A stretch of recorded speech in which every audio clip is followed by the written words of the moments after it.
Ever wondered what the Eater of Souls and Devourer would look like in real life? Let's transform these seemingly adorable creatures into real-life freaks of nature. Thankfully, they're imaginary. To start off, I sketched the bodies of the Eater of Souls and Devourer, and immediately, two observations could be made. Why is the Eater of Souls flat, and why is the Devourer so short?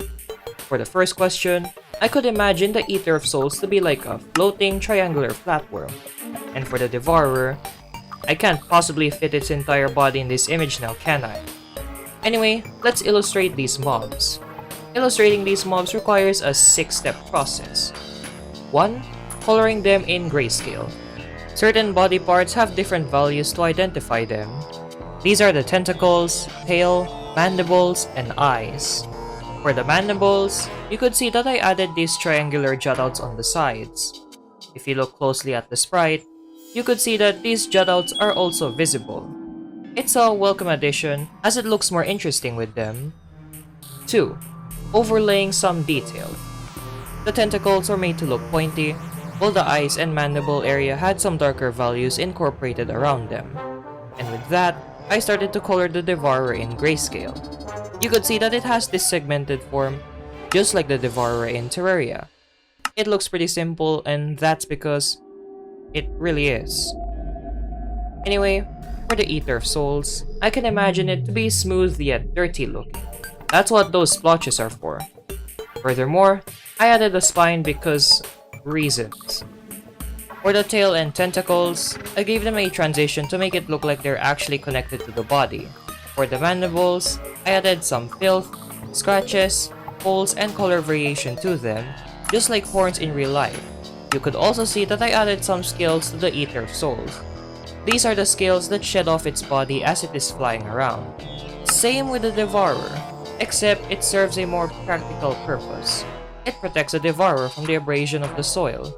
If it had a smooth body and was going this fast through the earth, its body would get a whole lot of scratches and bruises.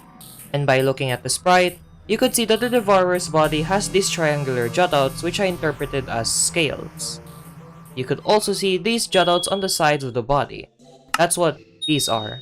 Anyway, now with the details sorted. 3. Overlaying the respective colors to each body parts of the mobs.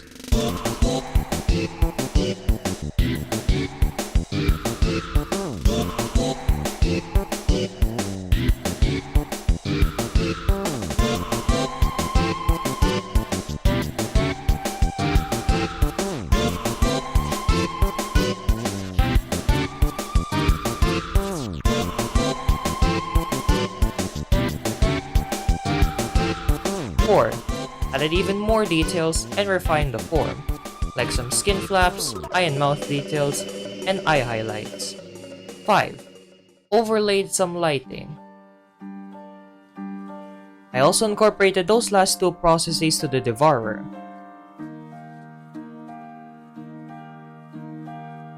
And 6. Grossify them. These kind of look clean. Let's make them look like they actually exist in the corruption. And let's do it through a time lapse.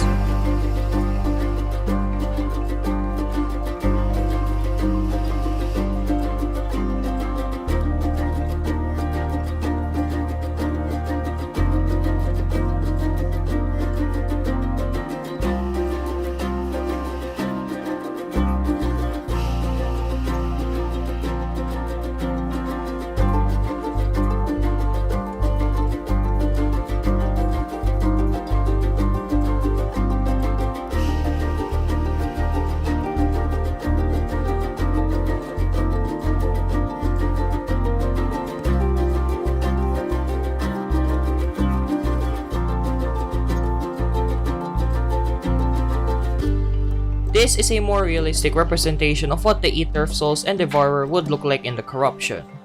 Spores growing on its body, with bile oozing out, scratches and marks that indicate past battles and careless dashes. It's no wonder that such terrifying creatures deserve a theme like this. However, we are not done yet. These creatures look pretty frightening, especially if they exist in real life. But I feel like I have not really stretched its grossness. I feel like I could add a little bit more.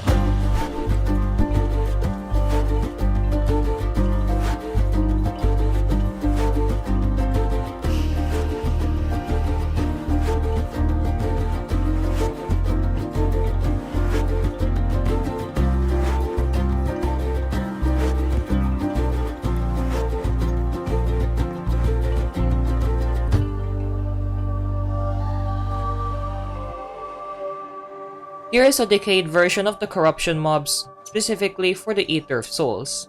I feel like it deserves this decomposing feel because of how much it is affected by the elements of the corruption surface. Bruises and lacerations, chunks ripped off from its body, like this area over here, which is starting to rot and is infested with maggots. From this, we can conclude that these would look better in the corruption, lil bro. And I will, eventually. Let me give you 5 seconds to look at these artworks.